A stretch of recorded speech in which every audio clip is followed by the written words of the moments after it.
প্রতি বছর ৩০শে মার্চ বিশ্বজুড়ে পালিত হয় আন্তর্জাতিক জিরো ওয়েস্ট দিবস।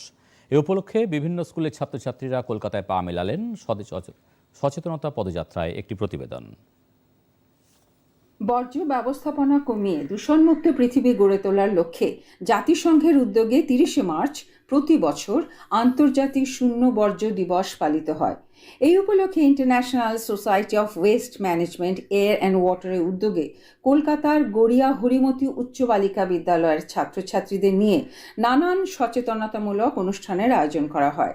Jadavpur Vidyapith, Jadavpur high school, green park school, Kamalapur Kamala Balika Vidyalaya সহ বিভিন্ন স্কুলের কয়েকশো ছাত্রছাত্রী এদিন পদযাত্রা করে গড়িয়া বাজার সহ বিভিন্ন জনবহুল এলাকা পরিদর্শন করে বর্জ্যের পুনর্ব্যবহার এবং বর্জ্য দূষণ কমাতে মানুষকে সচেতন করেন। স্কুল প্রাঙ্গণে ছাত্রছাত্রীদের দ্বারা ফেলে দেওয়া জিনিসের পুনর্ব্যবহার নিয়ে একটি প্রদর্শনীর আয়োজন করা হয়।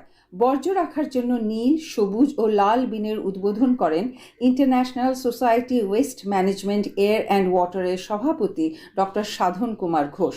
তিনি বলেন, catch them young, zero waste and circular economy in campus কর্মসূচির মাধ্যমে তারা রাজ্যের বিভিন্ন স্কুলের ৭০,০০০ ছেলেমেয়েকে সচেতন করার পরিকল্পনা নিয়েছেন।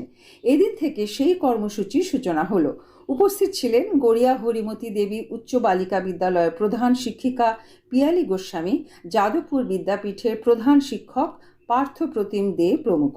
ইউনাইটেড নেশনস ডিক্লেয়ার করেছিলেন যে 30th মার্চ প্রত্যেক বছর আমরা international day of zero West এটা অবজার্ভ করবে সারা পৃথিবীতে, এবং সেই অনুযায়ী আমরা এই প্রথম বছরে গড়িয়া হরিমতি দেবী উচ্চ বালিকা বিদ্যালয়ে আমাদের catch them young, zero waste and circular economy in campus এই প্রজেক্টটা আমাদের এটা মিশন একটা, সেটা শুরু করা হয়েছে। এবং আমাদের টার্গেট যে এবছর 2025 ডিসেম্বর পর্যন্ত 70,000 স্টুডেন্ট বিভিন্ন স্কুলে আমরা এই ওয়েস্ট ম্যানেজমেন্ট এবং সার্কুলার ইকোনমি ফেসিলিটিতে এক্সপোজ করাবো, যাতে তারা প্রত্যেক দিন তাদের যা ওয়েস্ট জেনারেট করছে সেটা যাতে কমাতে পারে, এবং দ্বিতীয়ত যে ওয়েস্ট জেনারেট হচ্ছে সেটা যাতে তারা সেগ্রিগেট করে সেটা রিসাইক্লিংয়ের জন্য পাঠানো যেতে পারে।